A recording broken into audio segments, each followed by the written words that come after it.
Welcome back everyone to the Roman Republic. We have defeated Etruria, expanded Rome quite a bit through a lot of tyranny and aggressive expansion, and now it's time to consolidate our new areas and perhaps return this army to... Actually, is it this army? Yes, it's this army that needs to return. I don't know why it keeps scrolling like that. Actually, take a look. It suddenly starts scrolling down. Not really sure why. Now it stopped. Alright, it's just a small little quirk perhaps. Let's see, we have some starving pops that will be solved as soon as it's solved, really. I'm not really sure how to see if it's starving on this thing. I know you get a thing here, but I always would like to see what it affects and to what an extent and how to do something about it. I'm sure it will stop starving soon. It would be for the best. Alright, we'll take them back here. Colonization is something we can do, or we could do if we have 10 pops. Here's the thing, we need to have 10 pops in one of these regions. They currently don't. This has a 9. We might have 10 pops eventually, but not currently. In addition to that, they need to be of the proper culture and religion. And that's one thing I haven't really shown so far, is how you do that. I mean, besides the government policies where you have a chance of things happening. Alright, Oracle of Delphi. The Oracle of Delphi has been the rise and fall of many legendary heroes. Sorry. Ill tidings arrive from the Oracle with a messenger bearing news of the bad times to come, unless Rome is to get a new leader. The nobles of our society start looking at Publius Sempronius Sophus with skeptical eyes, as the Oracle herself has said he is ill-befitting a leader. Maybe it is time to change our leadership. A large ceremony will be held to appease the gods. We need to convince our friends and countrymen the Oracle is wrong, which will cost us a lot of money. And outdated superstitions. Call omen cost plus 10%, which is not that bad, and we will lose some popularity. And we don't need a prophecy of Delphi. Alright, there was something I was going to say before. Oh yeah. Besides those policies where you can convert, there's one for culture and there's one for religion. You, of course, can do it manually, like converting pops here. It will cost, by default, I think 20 religious power per pop. And as you get up in people, and we're already quite high up. I mean, if we look here, we have 732 people. That's a lot of power. But you can do it in some strategic places, and you can also do assimilate in the 4 different stratas available in the game: citizen, freeman, slave, or tribes. Same here with converting people. We have here some Jewish, so we could convert them into Hellenic if we so desired. I think we should just let them be. 15,000 men here, they will march over. Some of them have now become loyal to their general. You can see here how much it would cost. 3.43 is this army. This army is costing 4.36. It is bigger, and as you can see, loyal to commander, those units in total, which are quite a few units, only cost 0.83. Regular cover, the rest costs 3.53, which adds up to 4.36. So yeah. It's pretty nice that they have 50% of the maintenance. It's useful if you want to build a large army. Now currently we have quite a lot of money, so we could just get a new army. Or upgrade this one to be a bit larger. I don't know if it's wise to have cavalry. I don't know if they're needed to be had. Could be cool to have that though. Who did we lose as an ally? We lost... Apulia, no, Messapia. No, Apulia. We lost Apulia. Alright. We could try to swallow these guys up, so they would be part of us. It's nice to have those vassals, though. They're good for swarming the enemy. We have an additional trade route here to use now. We could have salt, furs, hemp. Hemp also increases slave output. We could have amber, which is not that bad. Maybe we should have amber. Let's have some amber. It's not often you manage to get amber. When I played as Rome before, in 100 years, I didn't really get any of these economy and technology ones. To be fair though, a lot of them are a distance away from Rome, those wares and goods. Alright, so let's build to army.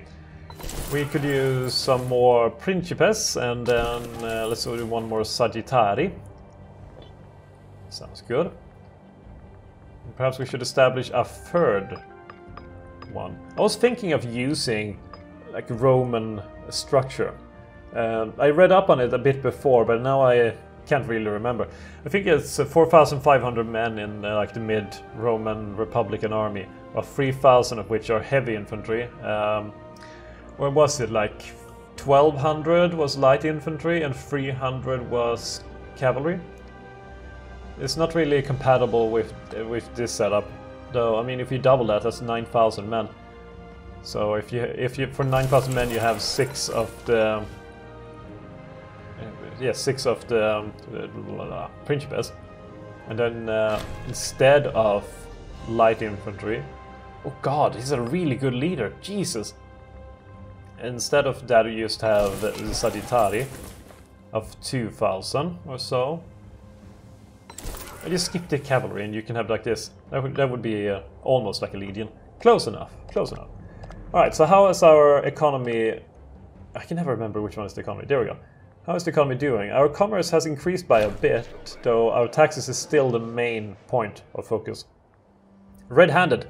Several nights ago, Publius Decius Mus discovered helping himself to a sizable quantity of gold from the national treasury. This is clearly a serious crime. However, there is something to be said for sweeping affairs like this under the carpet. Chide him publicly. We would become friends with the Prefectus Militaris. We lose some popularity. We would like to have popularity. Have him flogged. Have him flogged. Yes, flog him. We don't want to encourage stuff like that. The censor, we need a new one of those. Fapi Vultureno is a good candidate. He comes from the Etruscan culture, so we're already becoming multicultural over here. Let's do the Blessing of Pluto again for some nice extra tax bonus. And then we can assemble our new legion. As much fun as it would be to follow the legions of yore, I think we're just gonna strike out on our own thing, though. This one has mostly light or heavy infantry, which makes our army weigh quite a bit. I'm sure we will survive that. I'm sure. So for this one, we should just have maybe 8 and then one more of these. Yeah, I think so. We will have 12,000 men in total. Someone needs to be the leader of that. Quintus Fabius Rullianus, who is merciful apparently, and if he's the commander, he has enslavement efficiency 5%. How do you see the enslavement efficiency anyway? I don't know that. Enslavement efficiency 5 plus 5% there. I don't know how to see that, but yeah, we can hold games if we so desire. Hold games. Hold games from people. Let's hold that. Let's hold some games. The leader gains some popularity. He's a good leader. Unfortunately, he can't keep Consul forever. This would be a good guy to keep on forever, though, if you could manage it. This would remove our capital surplus, making us lose the following bonus. However, we would still get research points plus 5%, which is a better bonus. So we can take that. Still haven't advanced in tech, though, so we have the regular ones. Military artisans, standardized measure. Proxeni could be good. Alright, yeah, I remember now. We have in diplomacy. Now I can check the stances thing. So we have 5 stances, at least available in the beginning. Don't know if there are more to be unlocked, but these are the ones we have currently. We have the neutral stance, which just gives the diplomatic relations +1. We have the peacing stance, which means that your aggressive expansion decays faster, improved relation costs less, and the opinions of everyone really increases by a bit. We have the mercantile stance that increases our national commerce income by quite a bit, and as soon as you get something, you are removed from this, so I have to click it again. And create trade route cost minus 25%. And people that also have this also, you know, improve relationship across the board. Bellicose stance, which we had before, or actually we currently have it, decreases the war score cost by 20% and fabricated claim cost by 10%. at the detriment of relationships with everyone. And subjugative stance, which increases integration speed, loyalty of subject states, which we have a few of, is increased, and opinion of our subjects is increased by that. It depends on what we want here. We could go for the appeasing stance currently, since we have such high aggressive expansion. Could be a good thing to go for. We're still gonna expand, right, aren't we? We could revoke guarantee for this country. I'm not sure why we have a guarantee, so we should probably revoke that. They don't really like us anyway, so might as well. I don't know who we have claims on currently. We have casus belli on a lot of nations, actually. Bipartisan support. Some issues tend to divide the House, and none more so than sanitary living conditions for the poor. Whilst it was being debated in the Senate, Publius Sempronius Sophus, the previous leader, I might add, I think at least, approached our consul and offered the support of a large portion of the civic faction. The cost of this support was left unspoken. We should be aware of how this might affect us in the future. I mean, we would have one favor towards the civic faction. We probably want to have like a sort of a strategic alliance, I guess, between the military faction, which is currently the strongest faction, and the civic faction, which is the second strongest. The mercantile faction has a fairly poor leader, which is the reason why they lost so much leadership. The oratory skill, the oratory skill, is very useful for like all the factions. The main big thing is their oratory skill when it comes to how much support their different factions get. Currently, the military faction enjoys the support of Quintus Fabius Rullianus, or he's the leader anyway, and just the fact that he is there is a big thing. Not really sure how. I mean, he's victorious, which is pretty good. He is prominent, so yeah, he has massive prominence. He's very, very popular amongst everyone, and he's a really great ruler overall. He is a great man. He's merciful as well, stubborn. Overall, superhero, essentially. He has some holdings in Pauca, apparently, that gives him 0.03 ducats every month. There we go. That's a lot of talking. So, show tradition. Soon we will unlock our first tradition. As soon as we have 800. And the way this works is that there are certain... when you level up your technology in military, the cost of these lower. And when you gain one, it increases. So the fact that we have the italic traditions gives us 25% fort defense. We can unlock the raid city ability, can unlock the construct border fort, can unlock the build military road, which is pretty cool. I think that's what I'm going to go for first. I like building roads, pretty cool. So if we go this route, we will first have plus 10% heavy infantry discipline, which is really good for Rome, obviously. March of the Eagles, which increases morale of armies by 10%. Triarii, that increases heavy infantry offense. So still a lot of good things for heavy infantry. That's why it says tradition focuses strong heavy infantry. And then it says a good light cavalry and light infantry. So perhaps we shouldn't have the archers anyway, because we don't really have that many bonuses for them. So in the future we might have to switch them out, the archers. We'll see. We'll see. Aggressive protection, armory morale recovery could be pretty good. Maybe military artisans. And this increases our research speed for this. How good are you anyway, mister?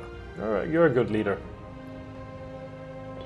So yeah, maybe we need more citizens. Maybe that's it. We could promote some people from freeman to citizen. And if we do that a bit around here, there we go. Now we have a few more citizens producing. An eye for aesthetics. Quintus Fabius Gurgis has been showing great promise in his civic duties and has become renowned as quite the artisan. He recently completed a marvelous design for a new granary. Oh.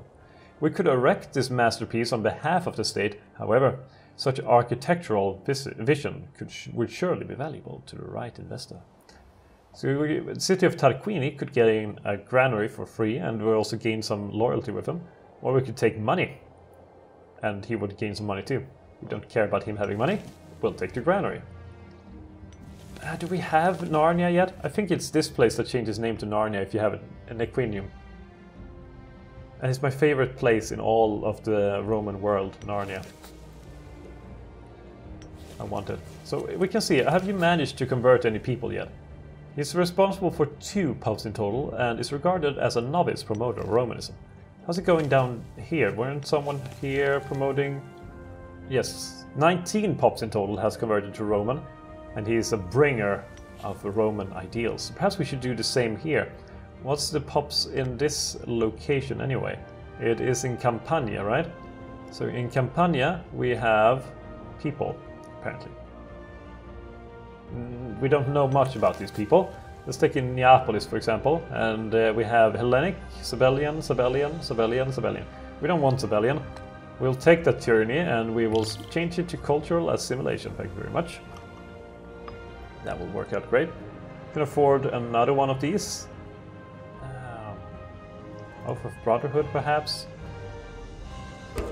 Yeah, Oath of Brotherhood. Could have another one straight after. Damn, that's a lot. National commerce. There we go. So because we have had such great rulers now, 2 in a row that gives us so much civic power, we have actually managed to get most of these inventions. When I played on my own, I did not get nearly as many, because I had a string of bad civic leaders that were good in other ways, but not in that way. These guys have an alliance with Picentia and Sabinia. So if we declare war on these guys, we would have to fight a lot of people. It would be a great expansion possibility, but our aggressive expansion would increase proportionally. Do we have any claims on these guys? We do. They have alliances with Apulia, Messapia and Sipontum. We could expand south or we could expand east, so to speak. Maybe we should expand east. Perhaps we should do that.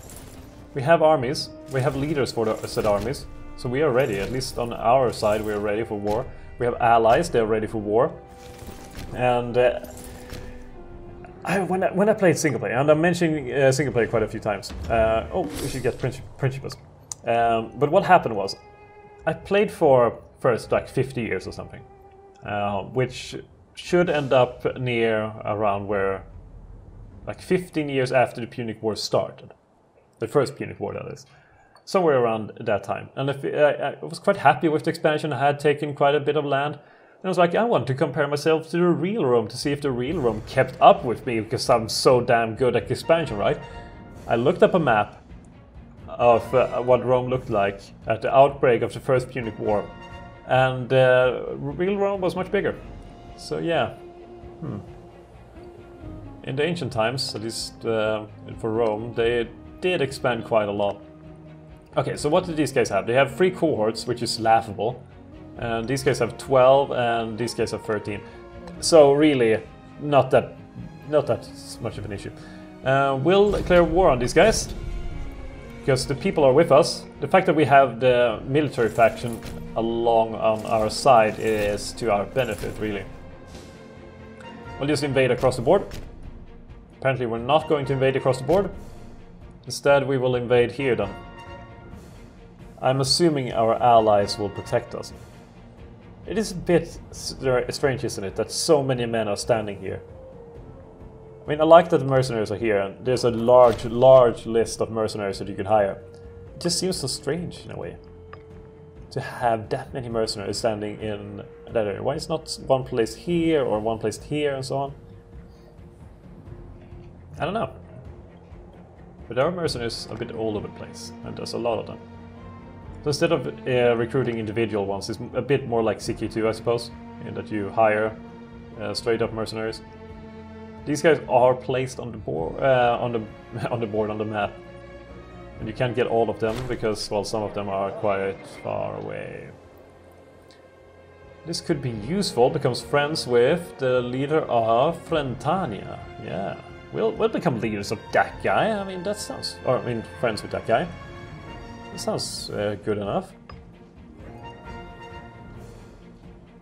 So currently this guy has, for every 5 martial plus 1 to sieges. That's good to know. National slave happiness plus 2.5%, always good. Slaves in general seem to be quite happy. If you look at slaves, really happy slaves. We also have olives here. But if you look at the freemen, they're not as happy. And the citizens are not nearly as happy either, so The higher up they go, the lower their base happiness becomes. Like here's 25% base, 20%. The tribesmen have 100% base, but civilization value lowers it. And the slaves also have 100%. So yeah, you don't want to make the slaves angry though, even though it seems to take quite a bit before they are angry. I don't know how good our technology is currently. Let's see, 82.7% efficiency. With a 605 research point output every year. And a population of 732. Which is not too shabby. Alright, just advance further. That's 22,000 men that's assembled. That's not good. Now 28,000 men. Where are our allies in this? They're nowhere to be seen, apparently. That means that this place will fall. Already fallen, apparently. So yeah. They all joined up together to help each other in the war. How could they? See, attach to there are friendly units here. Attachments. Click to allow other units to attach to this unit. Yes, attachments allowed. Good. Choosing sides. As many of the more veteran members of our blessed political institution know, youth is a wonderful state of joy, experience, and most importantly, gullibility. Valeria Secunda has recently emerged fresh-faced onto the political scene, espousing the rhetoric of the populist faction. Like vultures to a corpse, those desperate to sway Valeria Secunda to their cause have descended, each using their cunning to try to recruit her. Perhaps it behooves our consul to step in and show Valeria Secunda the true path. We shouldn't interfere, which will give 60 conviction to mercantile faction. If you take a look at her convictions, she currently has a conviction of 8 to this. She's part of the populist faction for now. She has 10 conviction. To the civic faction she has 7. And it is worth the effort. We will lose 40 oratory power, but if you would gain conviction to the military faction instead. So we should take the military faction, and she is now part of the military faction. As so many others are. 36. He's such a charismatic leader, really, that gets people to join him. It's great. Soon we will have some more military stuff. One of them is siege ability plus 5%, another one is heavy infantry discipline. All of these are pretty good. Like supply limit, siege ability, heavy infantry discipline. So we should wait for that. And it should be done at the end of the year. There we go. We have now increased our oratory advances as well. Country civilization level plus 2%, and morale of armies, navies plus 0.10, military tradition cost minus 25%, and maintenance increase. We will get the Fustadium to improve our heavy infantry. I can't really speak currently. Heavy infantry discipline. There we go. Do we have anyone joining in too? Alright. That's pretty good. They have 28,000 men. Most of them light infantry though. We have 21,000 here, our allies anyway, so we outnumber them heavily. It's just that they are concentrated and our forces are a bit more scattered. Let's do speed 3, shall we?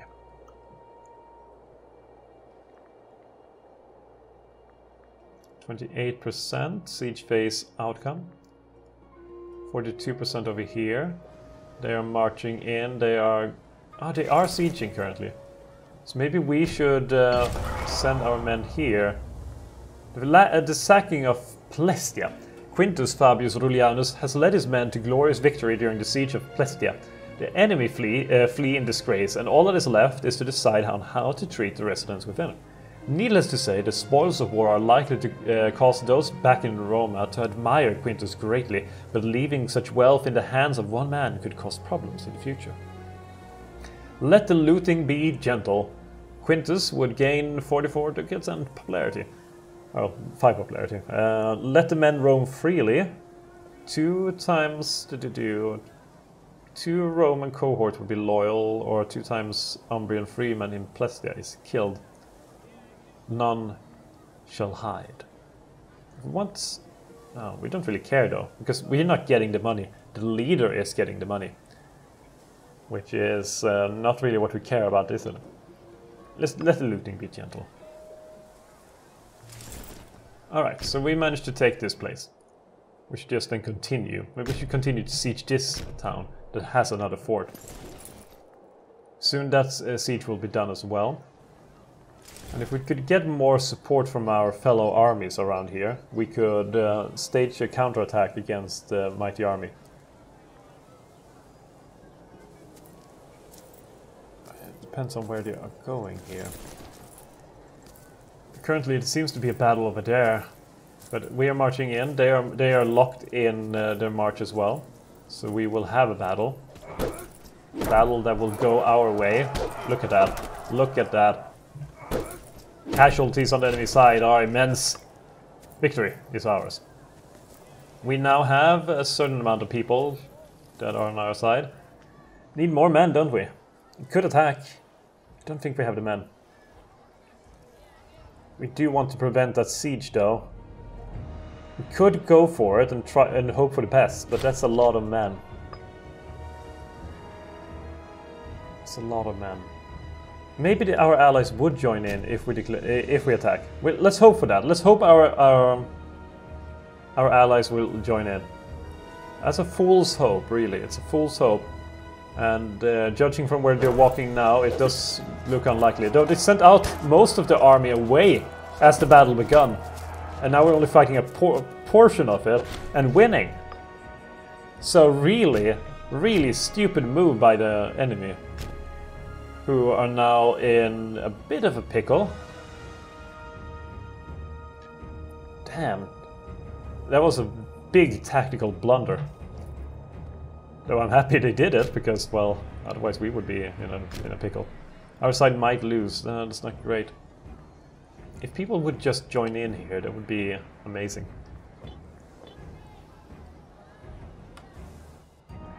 But at least they're not about to take a fort, and that's what we wanted to prevent. Very, very important. Still haven't taken that. How long has this been going on? 452 days. Sounds like a lot in Roman days. And that is a fort here as well, damn, okay. Well then, we'll just have to settle in our war and hope for the best, shall we?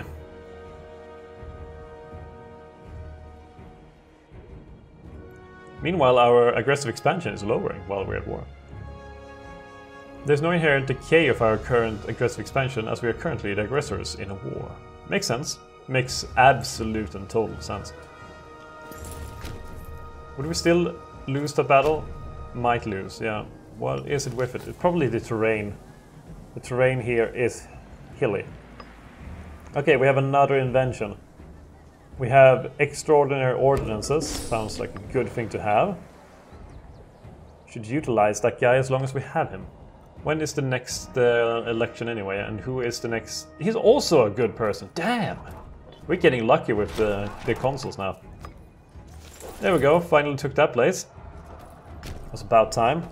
Can go and defeat that army. That is mostly consisting of light infantry.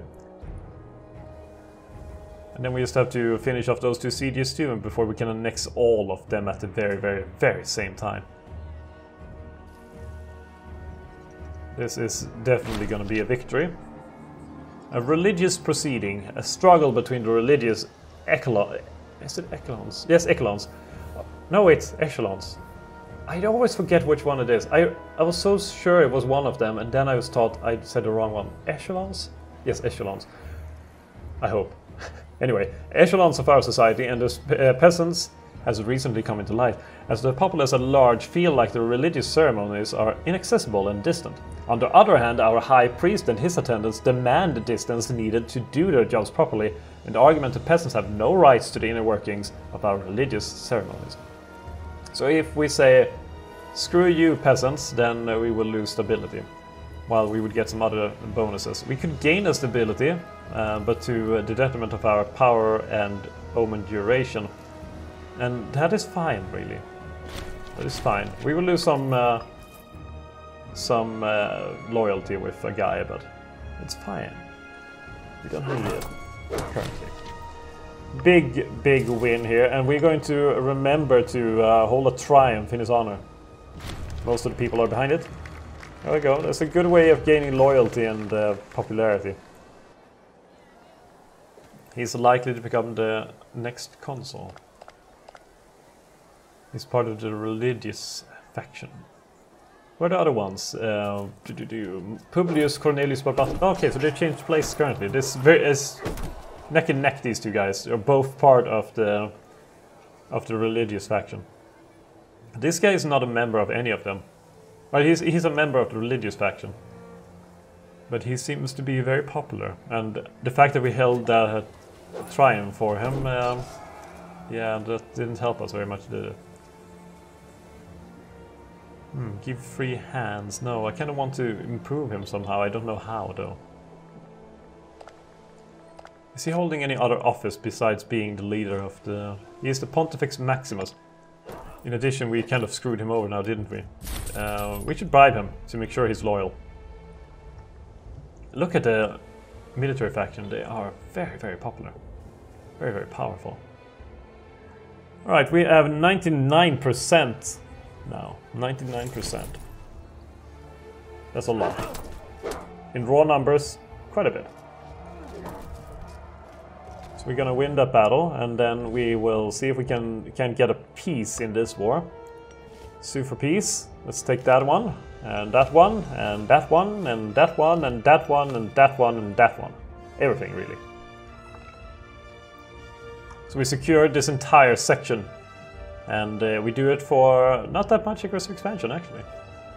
They are willing to go ahead. Plestia, the capital of Etruria. As the largest city of the province of Etruria, Plestia plays an essential role in controlling the area. By introducing their population to Roman culture and assimilating some of them with our own ways, we would turn them to our cause and make sure the province will stay loyal as we continue our expansion in the future. We will lose 100 civic power, but 20% of the populations in Plestia. Now, let's take a look at Plestia. Will that be worth it? Plestia. There are quite a few people. Umbrian city will never be properly Roman. There's no negative to it. Local unrest would be nice to eliminate. We don't really have any unrest here currently at all. Due to the open temples. So we don't think we need to do that. The Sabinian elite, now we have it for all of them. And I think we will lower our aggressive expansion by banishing those of class and putting the rest to the sword. Just to cut down a little bit on our aggressive expansion, because it is starting to spike a little bit. Alright, we have a lot of new land. A lot of new land that is now up for grabs from our governors.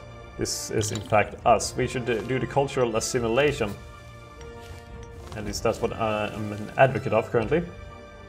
Year 2, cultural assimilation. Yeah.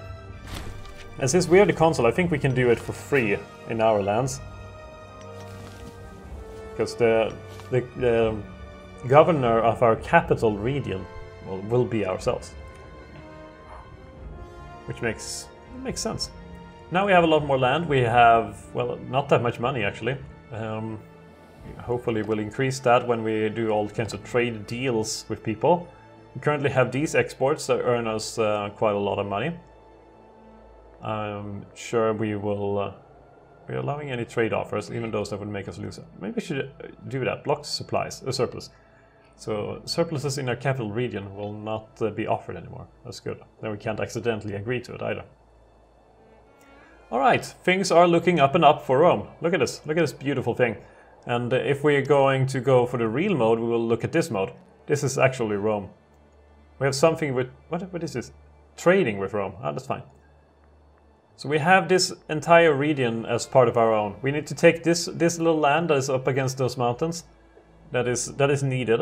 And then we should integrate some of them. But there's no rush in integrating them. In fact, we could increase the amount of feudatori that we have, if at all possible. Maybe we should just clean up the borders, have it all up against these mountains here. Take this bit of land here up to the Boy. And then focus a bit on the south to get all of the boot. And then we can go here. Oh damn, Syracuse is gone. I just noticed that. Syracuse is no more. Port of Syracuse now belongs to Siculia. Oh damn! A lot of trade. Accept. There we go. That's a lot more money. How's it going for Carthage? Apparently not very well here. They're occupied by the Musulamia. What the hell kind of war are they fighting, and why are they bad at it? They're fighting a lot of people. A lot of people. And apparently not doing too hot. They have 51 cohorts, and these guys only have 20. So it could just be a case of, you know, these kind of rural spots with no forts nearby that have been occupied a lot, but the Carthaginians will come back with force. Good hope for that. How's it going over here? The Moria apparently has taken land from Seleucids, if I read this correctly. The Seleucid Empire being quite weak, 29 cohorts. It's not a lot of people for all the land that they have and all the people that are under them. Phrygia, apparently no risk of civil war yet. They currently have 0% under disloyal people. 0% and 0%. Egyptian seems to be fairly stable. How's it going for Macedon? Macedon is doing quite good too. We'll see what happens when this guy dies. The Greek traditions, we can see here. Yeah, modernized phalanx. So they can use the phalanx ability, which we cannot use currently. We will have our own cool thing here. If the triplex Asius or triple axis or something like that. In the rest of the world doesn't seem to have changed that much. Not that I can find from a glance at least. So yeah, Rome has done the most changes, but that tends to be the case in every Paradox game when there's a player involved in the region. They tend to grow quite quickly. And this, I mean, Rome is poised to grow. That's just how it is. All right, that will be it for this episode. Thank you very much for watching, and I hope to see you in the next one.